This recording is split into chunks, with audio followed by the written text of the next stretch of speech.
যে খবরে নজর রাখতে হচ্ছে, অনশনে চাকরিহারা যোগ্য শিক্ষকরা। শহীদ মিনারে অনশনে যোগ্য শিক্ষকরা, অনশনে 4 জন যোগ্য শিক্ষক। আরো বিস্তারিত জানবো, আমাদের সঙ্গে রয়েছেন আমাদের প্রতিনিধি তুলিকা। এই মুহূর্তে এই যোগ্য শিক্ষকরা যারা দাবি করছেন তারা যোগ্য, তারা ঠিক কি বলছেন?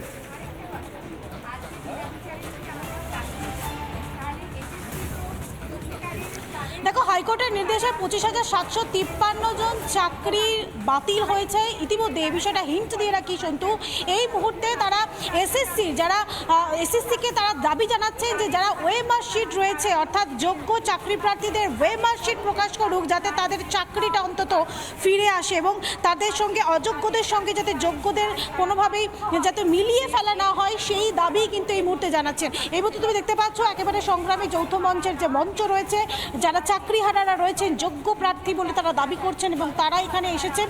এবং তার সঙ্গে তুমি দেখতে পাচ্ছ এই মুহূর্তে আমি একটু পার্থক্য সেই ছবিটা দেখানোর কথা বলবো, যারা যোগ্যরা রয়েছেন তারা দাবি করছেন যে তাদের ওয়েমার শিট, অর্থাৎ তারা মেধার ভিত্তিতে চাকরি পেয়েছেন, সেই দাবি তারা জানাচ্ছেন। আমি একটুখানি চেষ্টা করবো তাদের সঙ্গে কথা বলার, যে আপনারা মূলত যে দাবি নিয়ে আজকে থেকে অনশনে বসলেন, কি দাবি জানাচ্ছেন সরকারের?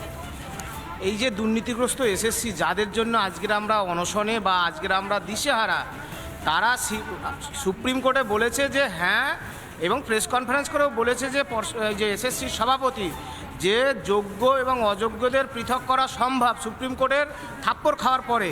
এবার আমরা বলছি যে সেই কথাটাই, যে আপনারাই পারেন, এই এসএসসি পারে দুর্নীতিগ্রস্ত কারা এবং যোগ্য কারা ওয়েমার শিট প্রকাশের মধ্য দিয়ে আগামী সোমবারের মধ্যে সেই কাজটাই করুন। এবং রাজ্যের মুখ্যমন্ত্রী তিনি বলছেন আমরা এই চাকরিহারাদের পাশে। আপনার সেই মুখ্যমন্ত্রীকে আমাদেরই মুখ্যমন্ত্রী আপনাদের মিডিয়ার মাধ্যমে জানাচ্ছি, আপনি যদি সত্যিই চান যে যোগ্যদের চাকরিটা থাকুক এবং যারা দুর্নীতি করে ঘুষের বিনিময়ে চাকরি পেয়েছে তাদের চাকরিটা যাক, তাহলে আপনি অবিলম্বে ওয়েমার শিট প্রকাশ করে যোগ্যদের বিদ্যালয়ে ফিরিয়ে দিন। সেই দাবিতেই আমরা রাস্তার আন্দোলন করতে পারছি না। কি মনে হয় যে আপনারা যে দাবি নিয়ে আজকে থেকে অনশনে বসলেন, সেই দাবি রাজ্য সরকার শুনবে বা এসএসসি কর্তৃপক্ষ শুনবে? শোনা তো দরকার, না শুনলে তো এতগুলো ছেলে মেয়ে পথে ঘাটে বসে যাবে। এর ফলে তো একটা বৃহত্তর অংশ সমাজের শিক্ষিত যুব সমাজ নষ্ট হয়ে যাবে, আর তার ফলে ভবিষ্যতে পড়াশোনা থেকে এগোবে মনে হয় না। কেন এটা প্রমাণিত হয়ে যাবে যে পড়াশোনা করে সত্যি যোগ্য ছেলেমেয়েরা চাকরি থেকে চাকরি বঞ্চিত হয়, তাহলে পড়াশোনা করে কী লাভ? আমরা সমাজকে এটা বাড়তে চাই যে এসএসসি অবিলম্বে ব্যবস্থা নেওয়া হোক, এটাই তাদের দাবি। আপাতত ধন্যবাদ তুলিকা, সঙ্গে থাকো তুমি আমাদের সঙ্গে। এই মুহূর্তে টেলিফোন লাইনে রয়েছেন সংগ্রামী যৌথ মঞ্চের আহ্বায়ক ভাস্কর ঘোষ। ভাস্কর বাবু, আপনাকে স্বাগত রিপাবলিক বাংলায়। আগে আপনারা রাস্তায় নেমেছেন ডিএর জন্য, রাস্তায় নেমেছিলেন যোগ্য চাকরি প্রার্থীরা তালিকায় নাম ওঠাবার জন্য। এবার চাকরি হারিয়ে এই মানুষগুলোকেও বসতে হলো শুধুমাত্র রাজ্য সরকার এসএসসির অপদার্থতার জন্য। এ কোন রাজ্যে আমরা আছি বলতে পারেন? দেখুন, বিষয়টা হলো যে আমরা কিন্তু শহীদ মিনারে বসতে চাইনি। আমরা চেয়েছিলাম যে এসএসসি দপ্তরের সামনেই বসে এই সমস্যার সমাধান করতে। কিন্তু দেখলাম যে যেদিন আমরা এসএসসিতে দেখা করতে গেলাম সেদিন আমাদেরকে ধরপাকড় করে পুলিশের ভ্যানে তুলে অ্যারেস্ট করা হলো। উপায়ন্তর না দেখে যারা চাকরি হারিয়েছেন, যাদের সেসব শিক্ষক এবং শিক্ষাকর্মীরা, তারা নিজেরাই সিদ্ধান্ত নিয়েছেন গতকালকে যে আমরা অনশনে বসতে চাই। আমরা সেই সিদ্ধান্তকে সমর্থন জানিয়েছি। তারা বলেছেন যে সংগ্রামী যৌথ মঞ্চের ব্যানারই আমরা এখানে অনশন করতে চাই, এবং সেটা তো আমাদের দ্বিতীয় দাবি তো ছিলই। আমাদের দ্বিতীয় দাবির মধ্যেই ছিল যে স্বচ্ছ নিয়োগ প্রক্রিয়া চালু করতে হবে এবং নিয়োগ স্বচ্ছতার সাথে নিয়োগ দিতে হবে। এই যে 2016 এসএসসির মধ্যে যে অস্বচ্ছ নিয়োগ হয়েছে, আমাদের দাবি একটাই যে যারা স্বচ্ছভাবে চাকরি পেয়েছেন, পেয়ে পরে শিক্ষকতা করছেন, তাদেরকে এই যারা পয়সা দিয়ে চাকরি করছেন তাদের থেকে পৃথক করা হোক।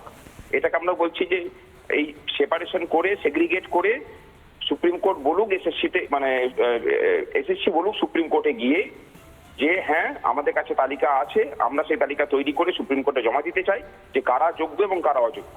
যে অযোগ্যদের জায়গা থেকে তাদেরকে বের করে দেওয়া হবে, সেখানে যারা যোগ্য চাকরি প্রার্থী যারা রাস্তায় বসে আছেন সেখানে নিয়োগ করা হোক। এর মধ্যে তো এত অস্বচ্ছতা থাকার কথা নয়, আর তার জন্য অনশনেই বা বসতে হবে কেন?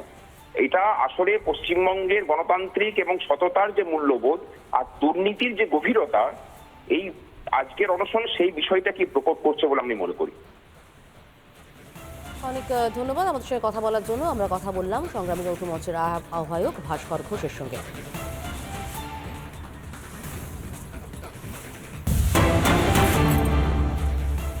যে খবরে নজর রাখতে হচ্ছে, অনশনে চাকরিহারা যোগ্য শিক্ষকরা, শহীদ মিনারে অনশনে যোগ্য শিক্ষকরা, অনশনে 4 জন যোগ্য শিক্ষক। আরো বিস্তারিত জানবো, আমাদের সঙ্গে রয়েছেন আমাদের প্রতিনিধি তুলিকা। তুলিকা, এই মুহূর্তে এই যোগ্য শিক্ষকরা যারা দাবি করছেন তারা যোগ্য, তারা ঠিক কি বলছেন?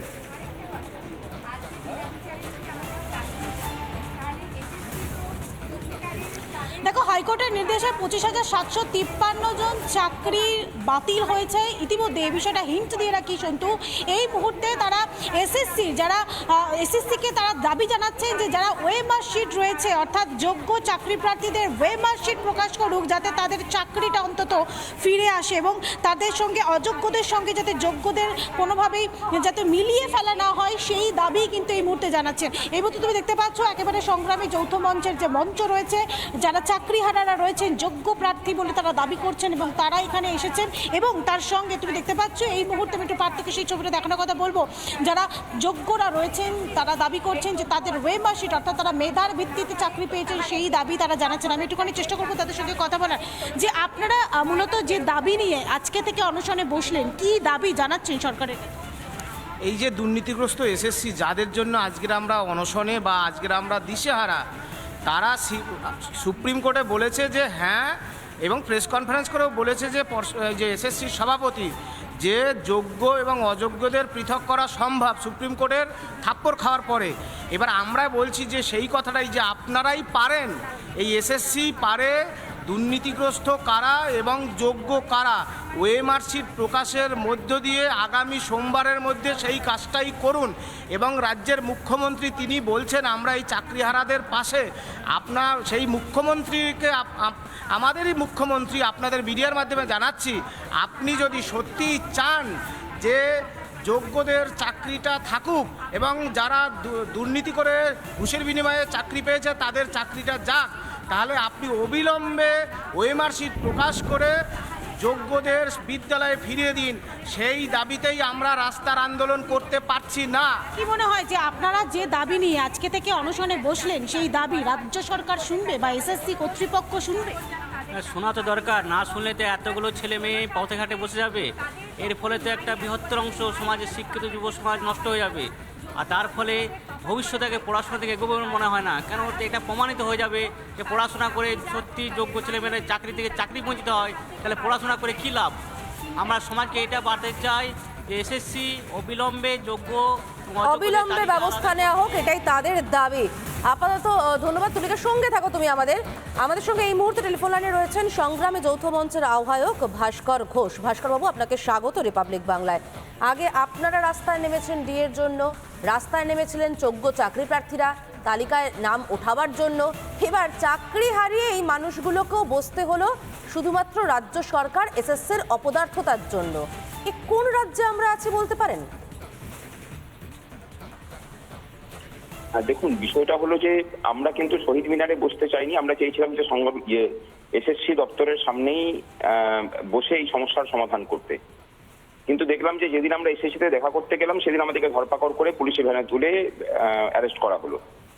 উপায়ন্তর না দেখে যারা চাকরি হারিয়েছেন, যাদের সেসব শিক্ষক এবং শিক্ষাকর্মীরা তারা নিজেরাই সিদ্ধান্ত নিয়েছেন গতকালকে যে আমরা অনশনে বসতে চাই। আমরা সেই সিদ্ধান্তকে সমর্থন জানিয়েছি। তারা বলেছেন যে সংগ্রামী যৌথ মঞ্চের ব্যানারই আমরা এখানে অনশন করতে চাই, এবং সেটা তো আমাদের দ্বিতীয় দাবি তো ছিলই।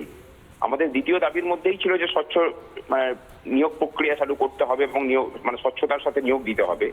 এই যে 2016 এসএসসির মধ্যে যে অস্বচ্ছ নিয়োগ হয়েছে, আমাদের দাবি একটাই যে যারা স্বচ্ছভাবে চাকরি পেয়েছেন, পেয়ে পরে শিক্ষকতা করছেন, তাদেরকে এই যারা পয়সা দিয়ে চাকরি করছেন তাদের থেকে পৃথক করা হোক।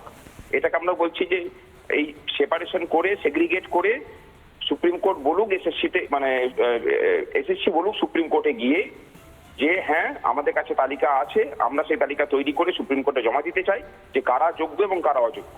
যে অযোগ্যদের জায়গা থেকে তাদেরকে বের করে দেওয়া হবে, সেখানে যারা যোগ্য চাকরি প্রার্থী যারা রাস্তায় বসে আছেন সেখানে নিয়োগ করা হোক।